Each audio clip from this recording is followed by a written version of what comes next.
Ini buat ngopi. Wayai. Ono wit ngopi. Tulang anggur. Jangan. Ini tangan duanya tuh. Iki yang satunya aja. Iki mutune ke bahasa Indonesia, langsung terjemahan. Oh, hebat. Langsung terjemahan. Sampai ra ngerti pokoknya jalan. Lihat no. Mau kopi ta? Nanti nek Keke hilang gimana, Keke kalau ini hilang gimana, Keke bisa tanggung jawab? Keke kalau nggak mau gandeng, nek hilang nggak? Enggak, dia mau megang kamera. Nah, kalau Keke bisa tanggung jawab nggak apa-apa. Sudah ini dia pakai handphone dia wes.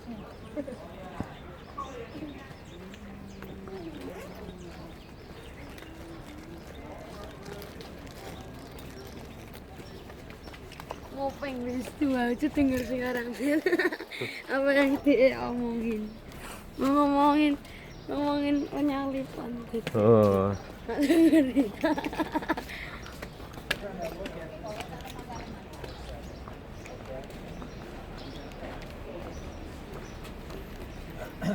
School Hill.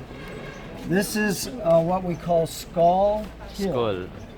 Now, the reason is, can you see a skull there in the rock face? Okay. Yes. That's it. See the eye Oh sockets? yeah. Apa? That's why they call it Skull Hill. Oh. Now, we believe that this was, of course, a Damascus road, and there is a Jericho road that goes this way. Okay, the intersection is right here, or it was. And that's where they would have put the crosses back then, at the intersection. Now, why would they do that? Okay. So that they could see. If you commit a crime, they have their crime written right above their heads. If you committed that crime, then here's what happens. They're dying for their crime. And so we believe that Jesus, as well as how many crosses were there when Jesus was dying? 3, right. The 2 thieves on either side and Jesus in the middle. Now, what was Jesus' crime? Nothing. Yeah, right. He didn't do a thing wrong. And the one thief recognized that. But what did they say his crime was? King of the Jews. Meaning that, there was a king, King Herod. They were saying that he was trying to get his power.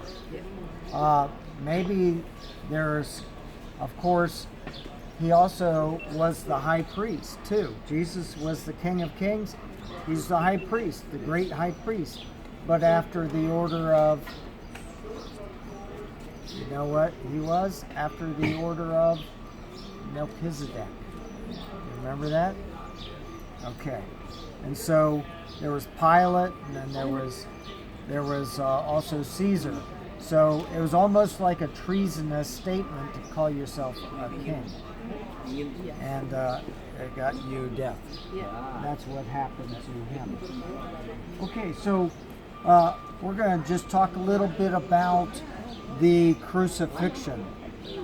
When Jesus died on the cross, he was hanging there, and there were 2 thieves on either side, and while he was dying, they were mocking him, as well as the people on the ground. They said, "Hey, if you're the king, why don't you get yourself down off the cross, and us too?" And the people on the ground said, "Hey, if you're the king, get yourself off the cross." And they were mocking him. But one of those thieves had a change of heart, didn't he? And he said, "Jesus, when you remember me when you come into your kingdom." And Jesus said to him, "I assure you, today you'll be with me in paradise." Amen. Now he was forgiven. The thief couldn't pay back what he had stolen, could he? He was nailed to the cross also. So he couldn't do anything right or wrong. except the right thing that he did was that he asked for mercy from God, from Jesus. And you know, we can do the same thing. I was younger than you guys when I asked Jesus to forgive me of my sins, forgive me, and send me to heaven whenever it was time for me to go to heaven. Have you been forgiven? Have you been assured of your way to heaven? Yes. You can do that today. Now we're going to go see not only this place, but we're going to see another place, and that's the place of the resurrection. Let me show you something here. You see this picture? Yeah. Can you see the picture there? This is what the tomb looked like before, when they first rediscovered it in 1867. Well, I don't think the guy would.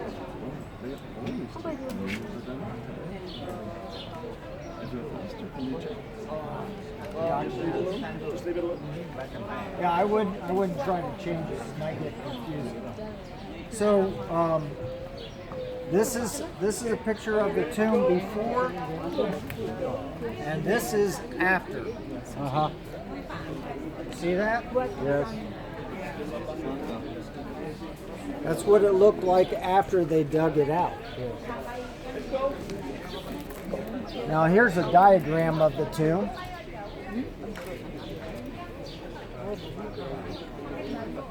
Now I want you to notice something. Are you guys wanting to go into the tomb? Sure. Yes. Okay, I want you to know that when you go in, you will not find Jesus' body. He's risen. Amen? Man. Amen. Yeah.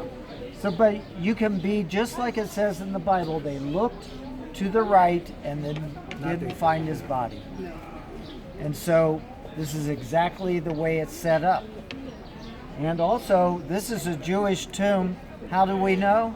Because there's a weeping chamber and a burial chamber. This is where the body would have been. This is where they would have gone in and met with the family and wept over the loss of the loved one. So that's the way it's set up. Who was the one that donated their tomb out for 3 days? This is of Arimathea. Yes, very good. Okay, let's go up to the platform.